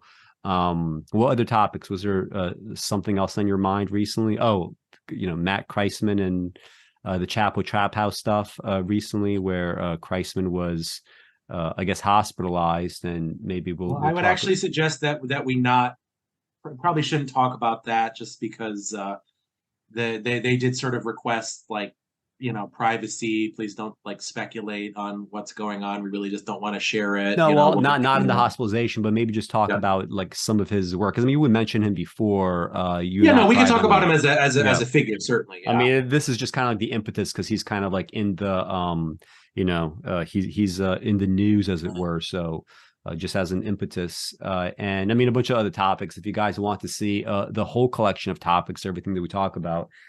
This will actually be in the show notes, right? Or the pinned comment under this video. You'll see all the things that we are discussing on the Patreon show. Okay, so to close it out, another thing about Cleaver is, so just like reading his biography after this book is written. So he ends up, after a couple of months, he ends the relationship with Beverly Axelrod. And actually, I'm not sure if they came to this during the publication of the book or what, but she was very instrumental in getting the book out there, finding a publisher, that sort of thing. But another aspect to it was he promised something like 25% royalties to her for the book's publication. And he actually, even to the point where he was like just totally like lost all his money, he was still adamant about keeping that until I think like where he was like somewhere abroad where he literally had no money left. He tried to like take the royalties away from her, at which point she sued him. So this is ultimately where the relationship ended up, right? In a court of law, and she was able to get the royalties back. And throughout all this time, like they were like, so he ends up marrying a 20-year-old girl that saw him. He was speaking at some university, and she was also like a civil rights lawyer and whatnot. And within a few years, like I guess something was going on in the relationship where she had an affair with somebody, and he ended up murdering him. And he like later admitted to this, I think privately, to a couple of people. There's at least a couple of witnesses that say that he admitted to it. So, I mean, there's definitely something very troubled about this guy. Like we're talking about, like, mid-30s, still capable of murdering somebody over like, an affair. Well, and he tries to be like a new Che Guevara too. Like he's hopping over to all of these like post-colonial hotspots, trying to get like the Marxist angle or the whatever Maoist angle going there. I think he ended up in North Korea at some point, or he worked with North Korea, which was his daughter was born in North Korea. Yeah, so it was, just an odd life. And then he comes back to the States and he becomes a right-wing Republican for some reason. Well, like this idea, like for some reason, it is kind of common, right? That people that are on the sort of fringes and extremes, they just end up, it's just something psychologically where they end up swinging in between extremes. Yeah. And they don't, like one thing that I will say about myself that I didn't really realize when I first read the book is, I was able to read the book despite the fact that even as a teenager, I disagreed, with parts of it, obviously. And, that's kind of like a good sign, right? You're able to take ideas into your head, and you're even willing to allow them to transform your life. And yet, like, for instance, like I never became some sort of like Cleaver fanboy. I wasn't like seeking out, it's only honestly until recently that I watched his like discussion or whatever you want to call it with William F. Buckley. I never like sought out his videos or like, like Cleaver paraphernalia. Like I didn't really care, right? I was just like, this is a book. I'm going to treat it, dispassionately and objectively. I know that he had other shit going on in his life. I later read that other book that he did, Saul on Fire, which is it's substantially worse than this book. And like he had, like, for example, a chapter like it was titled something like communism, it's roses and it's thorns. It's like shit like that.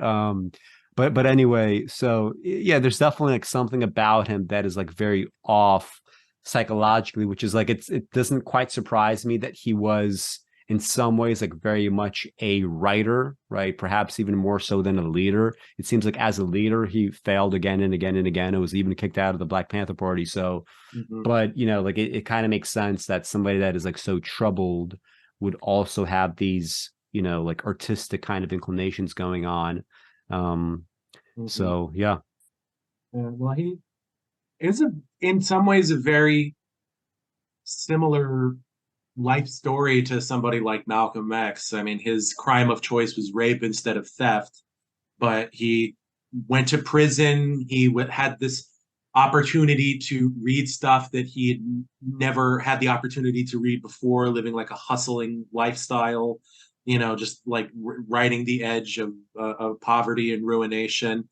And I mean, this is sort of an inherent, I mean, you even see it in the book that guy Lovejeef, the teacher that comes, he's very, very popular, and eventually the prison has to slowly remove him because there really is a genuine potential for radicalization inside of prisons, because you are actually like you are taking away the day-to-day concern with subsistence that marks the lives of a lot of Black people and prevents radicalization, and then they go somewhere they don't have a lot of freedom, and you can kind of control what certain things that they're allowed to read and not to read. But they're going to get their hands on stuff, and they're going to have 3 square meals a day, and they're going to have the time and the alone time to read what has what they have not had time to previously. So I mean, there is something about like prison that has the possible to radicalize people. But Malcolm X was just clearly like, he, especially toward the end of his life, after he had embraced, I guess, like real Islam or whatever, and envisioned this multiracial coalition of like love and reconciliation and blah blah blah. I mean, he just clearly was the superior rhetorician and political tactician, and I mean, there's a reason that that he got killed and Eldridge Cleaver did not, despite the fact that both of them defected from the Nation of Islam.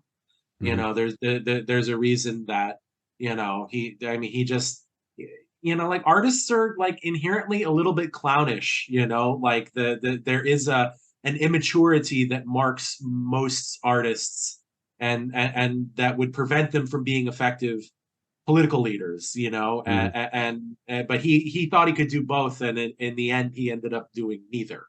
He thought that he could be both like a brilliant thinker and a brilliant writer and a leader of men, and in the end he wasn't really any good at any of it, and he definitely wasn't going to be a leader, but he could have been an excellent to great writer if he had like gotten over some of his psychosexual hangups and stopped like cosplaying as a revolution. I mean, I guess he was actually trying to lead a revolution, so it wasn't cosplay, but it was effectively cosplay because it didn't go anywhere. Like so I don't know. It's an interesting book. I'm not like sad that I read it. It certainly could not have the effect on me that it had on you as a young person. Imagine that it did.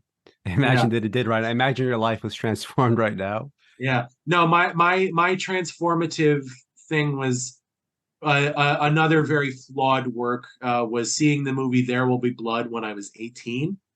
Just because that was really the first movie I ever saw. Like it's not that was trying to do something more.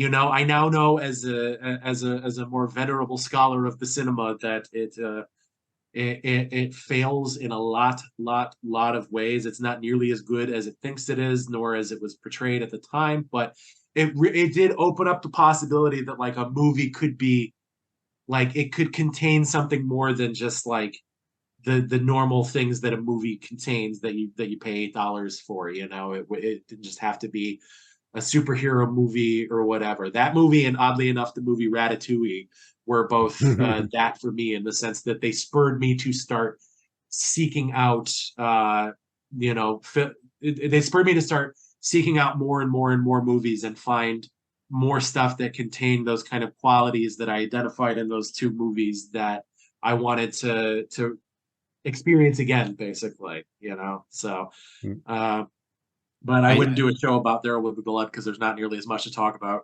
Yeah. I started making Ratatouille all the time after the movie came out, so it also had Ratatouille's good, man. Yeah, not with nice vegetable heavy stew. Yeah, over couscous, over like a couscous that you make with like any one of those like seasonings where it's like, I don't know, Trader Joe's like 21 seasoning salute, like whatever it is, just dump that into the water, butter, perfect couscous, right? Like nice and salty with like a little bit of like onion and pepper.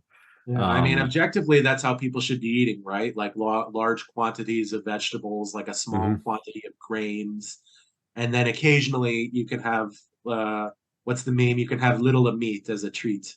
That's but it's hard to wean people off of meat. I must say that's one of the things that quashes my hope. Yeah. All right. Anyway, let's move on to the patron show. Yeah, so we're going to transition to the patron show. Thank you guys for watching thus far. Like, subscribe, and we will see you again quite soon.